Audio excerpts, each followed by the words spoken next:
everyone and I welcome you all to today's video। आज के video में हम बात करेंगे NTSC stage 2 of year 2020। Yes, it's finally happening after 1 year. I know जो बच्चे 2020 के मई में इस एग्जाम को देने वाले थे उनको कैसा लग रहा होगा। बार बार ये एग्जाम पोस्टपोन होता गया and finally it is happening now in February 14, 2021 after almost 1 year. तो आपने इस एग्ज़ाम के लिए काफ़ी वेट किया और फाइनली ये हो रहा है। And I must say NTSC is a very reputed exam. हमारे एक टीचर कहा करते थे it is nothing less than a mini IIT JEE। है तो अपने आप में काफ़ी कॉम्पिटिटिव एग्ज़ाम, और जो इस एग्ज़ाम को क्वालिफाई करते हैं वो ना सिर्फ अपने पूरे परिवार का मान सम्मान बढ़ाते हैं, साथ ही साथ उनको एक छोटा सा मॉनिटरी बेनिफिट भी मिलता है। मैं आज भी महीने के 2000 रुपये NTSC से उठा रहा हूँ, मुझे मिलता है क्योंकि मैंने 2016 में ये एग्ज़ाम पास किया था। और ये काफ़ी कॉम्पिटिटिव एग्ज़ाम है और बच्चों को इसमें अपना बेस्ट देना चाहिए। आई नो आपने जो बैच ऑफ 2020 है जो ये एग्ज़ाम देंगे 14 फरवरी को, उन्होंने काफ़ी वेट किया है और फाइनली ये हो रहा है, तो आपकी प्रिपरेशन भी काफ़ी अच्छी होगी। पर आपको जिस चीज़ का ध्यान रखना है कि अगर आपकी प्रिपरेशन अच्छी है तो आपका जो कॉम्पिटिटर होगा इंडिया के दूसरे किसी कोने में उसकी प्रिपरेशन भी अच्छी है। अब लास्ट 15 डे डिटरमाइन करेगा कि आप कैसा परफॉर्म करते हो, इसीलिए मैं लेके आया हूँ last 15 days strategy for NTSC stage 2। and if you want to know how to excel, how to boost your NTSC preparation, check out the full video।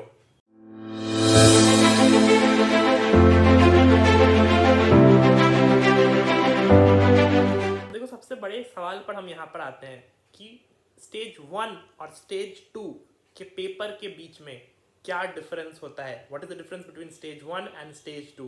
तो जनरली जो मैंने ऑब्जर्व किया था अपने टाइम पे भी, या जो जनरल ऑब्जर्वेशन ये है कि स्टेज 2 इज लिटिल टफ। कुछ पोर्शन स्टेज 2 का स्टेज 1 के कंपैरिजन में टफ होता है और बच्चों को वहाँ पर डिफिकल्टी फील होती है। और सेकेंड थिंग इज कि कॉम्पिटिटिव लेवल वहाँ पे बढ़ जाता है, लेवल ऑफ कॉम्पिटिशन तो ऑब्वियसली बढ़ जाता है, क्योंकि स्टेज 1 में क्या होता है, हर स्टेट से around thousands of students appear करते हैं, उसमें से जो टॉप स्टूडेंट होते हैं वो सेलेक्ट कर होते हैं। तो हर स्टूडेंट जो टॉप है अपने अपने रिस्पेक्टिव स्टेट्स का वो आपस में compete करते हैं। तो समझो ये तो एकदम चैंपियंस का कंपटीशन है, राइट। तो ये अपने आप में आपका कंपटीशन तो बढ़ ही जाता है। पर स्टेज 2 इतना भी डिफिकल्ट नहीं है, इसीलिए मैं आपको बताने वाला हूँ कि एनालिसिस एक बार मैथ में कैसे सवाल आते हैं और आप कैसे उसको अच्छे से प्रिपेयर कर सकते हैं, और सैट में किस तरह के क्वेश्चन आते हैं और आप कैसे उनको भी लास्ट 15 डेज में अच्छे से प्रिपेयर कर सकते हैं। तो मैंने जो एनालिसिस की उसके हिसाब से मुझे दिखा, हमारे टाइम पे तो मैं 2016 में दिया था, तब तो सैट मैथ के 50 क्वेश्चन आते थे, पर अब 100 क्वेश्चन आता है मैथ का, और लैंग्वेज वाला क्राइटेरिया हट चुका है, तो ये काफ़ी अच्छी बात है।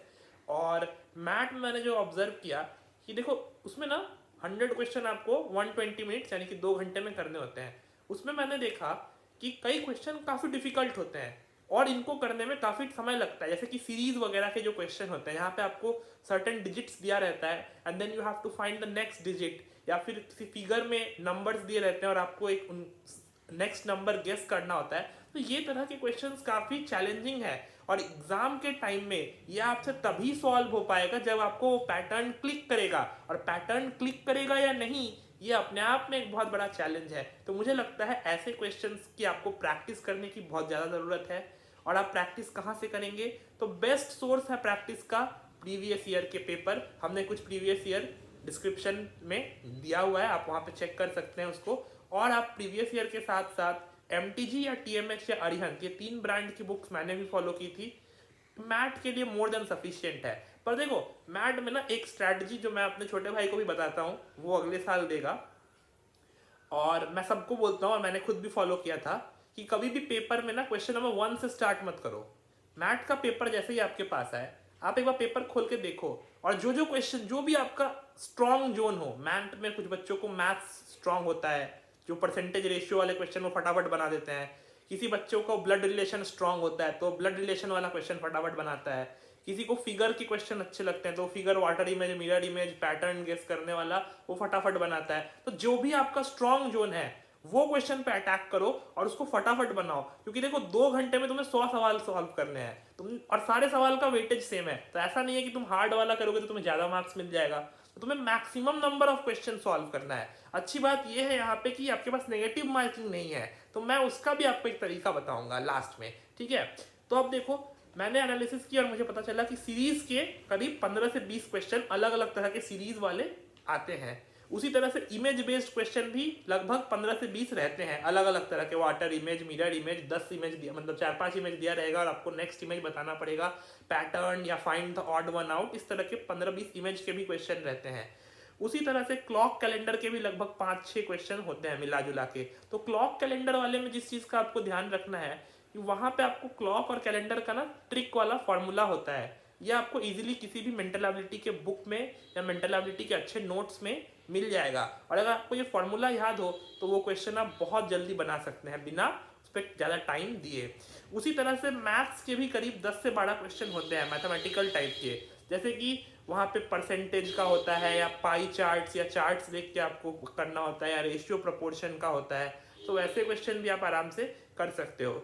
उसी तरह से 15 से 12 क्वेश्चन होता है आपका रीजनिंग का, उसमें आपको ब्लड रिलेशन हो गया या फिर एक पैसेज दिया हुआ रहेगा और उसमें पोजीशन वगैरह पे क्वेश्चन होता है। मुझे लगता है इस तरह के क्वेश्चन को ना पेपर में सबसे पहले करना चाहिए, क्योंकि देखो पैसेज पढ़ने में तुम्हारा थोड़ा टाइम लगेगा, पर एक बार तुमने जब पैसेज पढ़ लिया तो तुम लगातार 3 से 4 क्वेश्चन तुम्हारा धर धर बन जाएगा। देखो उसमें क्या होता है, जनरली रैंकिंग डिसाइड करना होता है या टॉल शॉर्ट या वेट वगैरह यही सब डिसाइड करना रहता है ना, एक ऑर्डर डिसाइड करना रहता है। तो अगर आपने एक बार वो पैसेज पढ़ के ऑर्डर बना लिया तो नीचे के 3-4 जो उसके क्वेश्चन होते हैं, फॉलो अप क्वेश्चन, वो आप एक ही बार में झटके से कर लोगे। तो मुझे लगता है पेपर में ये वाला क्वेश्चन पहले करना चाहिए, but it is my personal opinion. आपका जो भी जोन स्ट्रांग हो आपको वो सबसे पहले करना चाहिए, और ऐसा कोई जरूरी नहीं है कि आप क्वेश्चन नंबर 1 से स्टार्ट करोगे और 100 पे खत्म करोगे। आप बीच में जहां जहां से आपको दिख रहा है इजी इजी क्वेश्चन फटाफट बनाते जाओ और एंड में मान लो लेट्स से कि 2 घंटे के बाद तुम्हारा 70 या 80 क्वेश्चन बचा, ठीक है, और 20 क्वेश्चन के करीब बच गया। छोड़ना नहीं है बच्चे, नेगेटिव मार्किंग नहीं है, इसी का तो हमें फायदा उठाना है। जितना भी बचा सब में बी या सब में सी या जो भी तुम्हारा ABCD में से लकी अल्फाबेट हो कर दो, क्योंकि सही होने की प्रोबेबिलिटी कितनी होती है, 4 में से एक ऑप्शन सही होने की प्रोबेबिलिटी 1/4। तो हो सकता है कुछ तुम्हारा सही हो जाए, खाली छोड़ने से तो अच्छा है। तुम्हारा क्या जा रहा है, नेगेटिव मार्किंग तो है नहीं, राइट। अब देखो अगर हम सैट की बात करें तो सैट में ना कहाँ से स्टार्ट करना है मैं आपको वो बताता हूँ। सैट में गेम चेंजर होता है मेरे हिसाब से वो SST का 40 क्वेश्चन। जिन बच्चों की SST वीक है वो NTSC स्टेज 2 में जरूर सफर कर जाते हैं, क्योंकि जनरली मैंने ऑब्जर्व किया है कि मैथ्स या साइंस वाला पोर्शन थोड़ा डिफिकल्ट होता है, स्पेशली मैथ्स काफी डिफिकल्ट होता है। तो वहां पर आप सैट सॉल्व करके बहुत ज्यादा टाइम भी बचा सकते हैं और बहुत ज्यादा स्कोर को अपना इंक्रीज भी कर सकते हैं। देखो सैट के 40 क्वेश्चन है, अगर तुमने पहले सैट किया और SST का क्वेश्चन है बच्चे, कोई दिमाग नहीं लगाना है, कोई कैलकुलेशन नहीं करनी है, आता है तो आंसर करना है, नहीं आता है तो आगे बढ़ना है। SST में तो यही होता है ना, आएगा तो बबल करोगे, नहीं आएगा तो गेस मारोगे। वैसे करोगे तो 20 से 25 मिनट में तुम 40 क्वेश्चन नहीं बना सकते हो क्या, बताओ। 20 से 25 मिनट में आप सैट के SST के 40 क्वेश्चन बना सकते हैं। Same with chemistry and biology. Chemistry and biology में भी आपको उतना पेन उठाने का जरूरत नहीं पड़ता है। केमिस्ट्री में एक आध न्यूमेरिकल आते हैं, वो भी सिंपल मोल बेस्ड कैलकुलेशन रहता है। वो सिंपल मॉलिक्यूलर वेट निकालो या मोल्स निकालो या नंबर ऑफ पार्टिकल्स निकालो, मोल कंसेप्ट का बहुत ही सिंपल एकदम तुच्चा सा न्यूमेरिकल आता है। बायोलॉजी में भी आपको रेयरली पेन चलाने की जरूरत पड़ेगी। तो मैंने देखो केमिस्ट्री बायोलॉजी SST यानी कि 40 और 13 13 26, ठीक है, 66-67 क्वेश्चन तुम्हारे पेपर के 1 घंटे के अंदर निपट गए। 1 घंटे में इसको आराम से निपटा सकते हो। 15-20 मिनट में तुम फिजिक्स भी निपटा सकते हो। मैं 1 घंटा ज्यादा बोल दिया इनके लिए, समझ रहे हो। 1 घंटे 10 मिनट, 1 घंटे 15 मिनट में ना तुम फिजिक्स को भी इसमें इंक्लूड कर लो। फिजिक्स में भी उतना ज्यादा टफ क्वेश्चन नहीं होता है। फिजिक्स में मैंने जो ऑब्जर्व किया है जनरली स्टेज 2 में 10th क्लास के पोर्शन से ज्यादा क्वेश्चन पूछते हैं, और वो भी कौन कौन सा चैप्टर, इलेक्ट्रिसिटी, मैग्नेटिज्म, ऑप्टिक्स, ये तीनों इनका फेवरेट चैप्टर है। तो इन तीनों से तो अच्छे खासे क्वेश्चन रहेंगे ही। 9th से अगर मैं बात करूं तो मैकेनिक्स का पोर्शन काफी इंपॉर्टेंट है, काइनेमेटिक्स हो या लॉज ऑफ मोशन हो या वर्क एनर्जी या ग्रेविटेशन, इससे क्वेश्चन रहता ही है और काफी सिंपल रहता है, उतना ज्यादा डिफिकल्ट नहीं रहता है। अब तो आपने ऑलरेडी आधा 11th का पोर्शन भी पढ़ लिया है, तो फिजिक्स तो आपके लिए ऐसे चुटकी बजा के बना दोगे आप लोग, इसमें तो कोई बड़ी बात है नहीं। सबसे इंपॉर्टेंट है ना लेवल 2 का, मेरे टाइम पे भी मैथ्स, उनका मैथ्स काफ़ी डिफिकल्ट होता है। बहुत से बच्चे, मैं आपको वार्न करना चाहूँगा, अगर आपका मैथ्स फेवरेट सब्जेक्ट है, बच्चे थोड़ा धीरज रखो, मैथ्स पहले मत बनाओ।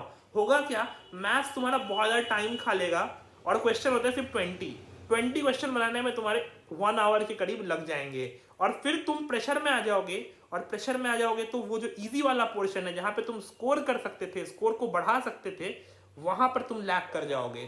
समझ रहे हो, मैं अपनी बात करूँ तो मेरा भी स्टेज 2 में मैथ्स में सिर्फ 8 या 9 क्वेश्चन ही सही हुआ था आउट ऑफ 20, ठीक है, एंड इट्स वेरी डिसेंट। 5-6 से ऊपर अगर आपका सही हो रहा है तो बहुत सही है, क्योंकि मेरा उस साइड ऑलमोस्ट सब सही था। एसएसटी में भी मैंने 32 स्कोर किया था 40 में से, ठीक है, और फिजिक्स केमिस्ट्री में शायद फुल थे, और बायोलॉजी में भी 1 या 2 ही गलत किया था। समझ रहे हो, तो ये चीज़ आपको ध्यान रखनी है कि जो पीसीएमबी और एसएसटी वाला पार्ट है वो आपका मार्क्स ऊपर उठाएगा, और मैथ्स जो है ना वो थोड़ा टाइम टेकिंग है। ये मेरा ऑब्जर्वेशन है, ये हर साल ही रहा है, इस साल भी ऐसा हो सकता है। तो इसीलिए आपसे रिक्वेस्ट है, जब आप पेपर अटेम्प्ट करना स्टार्ट करोगे तो स्टार्ट एसएसटी से करोगे, फिर केमिस्ट्री या बायोलॉजी, और फिर फिजिक्स, और फिर लास्ट में मैथ्स करके पेपर को कंक्लूड करोगे। सेम स्ट्रैटेजी, जितने भी क्वेश्चन आपके नहीं हुए उसमें आप गेस मारेंगे, क्योंकि नेगेटिव मार्किंग तो है नहीं, और क्या पता आंसर आपका सही हो जाए। एक और क्वेश्चन जो बच्चे मुझसे काफी पूछते हैं कि एसएसटी कहाँ से करना है। I know it's been a while, आपने एसएसटी पढ़ना बंद कर दिया है, राइट, ऑलमोस्ट 1 साल हो गया और सब कुछ तुम भूल गए होगे। तो नाउ इट्स हाई टाइम कि you start revising SST, and from where? Nowhere, my dear friend, only NCERT book, only NCERT book. NCERT book is your Bible. समझ रहे हो, ये तुम्हारा भगवत गीता है, तुम्हारा कुरान है, तुम्हारा बाइबल है। NCERT के बुक से ही वो लाइन से लाइन क्वेश्चन पूछते हैं। मैंने तो देखा है, उनका जो क्वेश्चन होता है ना एसएसटी में, वो सीधा एनसीईआरटी बुक की एक लाइन पकड़ते हैं और उसी पे क्वेश्चन बना देते हैं, चाहे वो असर्शन रीजन वाले हो, या फिर pick out the correct option वाले हो, या पिक आउट द इनकरेक्ट हो, वो सब कुछ एनसीईआरटी से ही होता है, कोई अदर सोर्सेस को देखने की जरूरत ही नहीं है।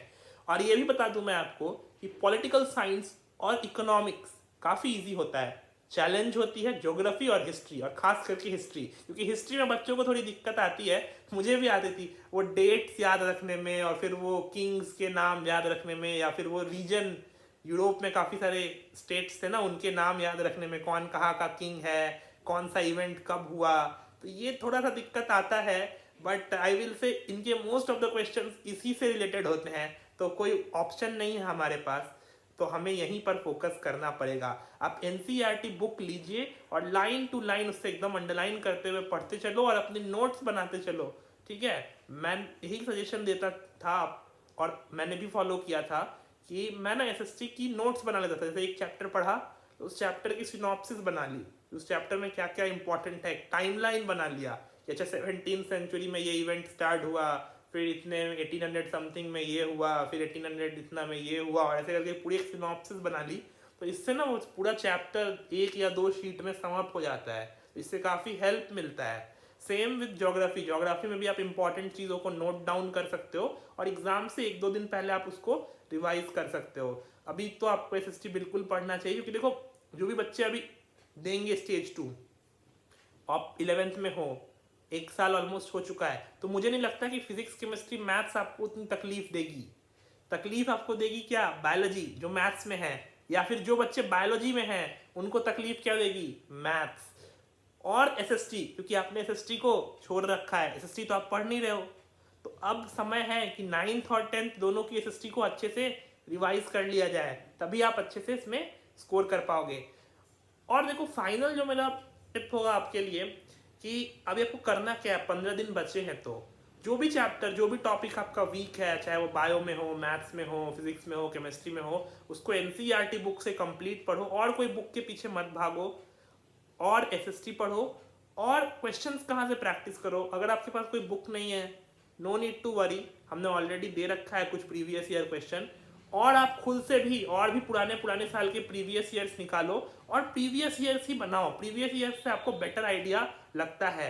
एंड एक और सजेशन मैं दूंगा बच्चों को कि लास्ट के 1-2 दिन ना तुम क्या करो, कोई फुल टेस्ट ले लो एनटीएससी का, बहुत सारे कोचिंग इंस्टीट्यूट्स का भी मिलता है, मॉक टेस्ट पेपर भी मिलता है, या फिर कोई प्रीवियस ईयर जो तुमने सॉल्व नहीं किया है, ठीक है, और उस पेपर को 2 घंटे में मैट और 2 घंटे में सैट एक्चुअल एग्जाम की तरह बना के देखो, ताकि तुम्हारी वो स्पीड वाली टेस्टिंग भी हो जाएगी और तुम्हें एक फेयर आइडिया लगेगा एक्चुअल एग्जाम में जब तुम देने जाओगे ना, कि तुम 2 घंटे में कितना कर सकते हो, तुम 2 घंटे में कितने मैथ के सवाल बना सकते हो, और तुमने जो प्रैक्टिस कर रखी होगी और तुम एग्जाम में परफॉर्म कर रहे होगे उसके हिसाब से तुम अपने आप को जज कर पाओगे। एग्जाम में तुमको एक आइडिया लगता रहेगा कि अच्छा मैं तो घर पे भी 2 घंटे में 80 क्वेश्चन ही बनाया था, यहाँ पे भी 80 के अराउंड ही बन रहा है, तो ठीक है, मैंने ठीक ठाक परफॉर्मेंस किया है, कोई घबराने की कोई बात नहीं है, ठीक है।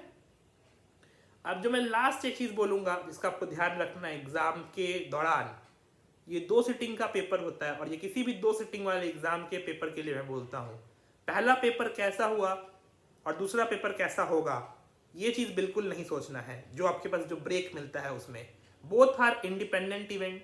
अगर आपका पहला पेपर खराब गया कोई बात नहीं, आप दूसरा पेपर में अपना बेस्ट दे के आओ, क्योंकि देखो score is what, final score is sum of paper 1 and paper 2। इधर कम हुआ अपन इधर उठा देंगे तो सम भी उठ जाएगा, अपन इधर भी कम हो ले आए और टेंशन में लाके इसको भी कम ले आए तो फिर फायदा क्या है बच्चे।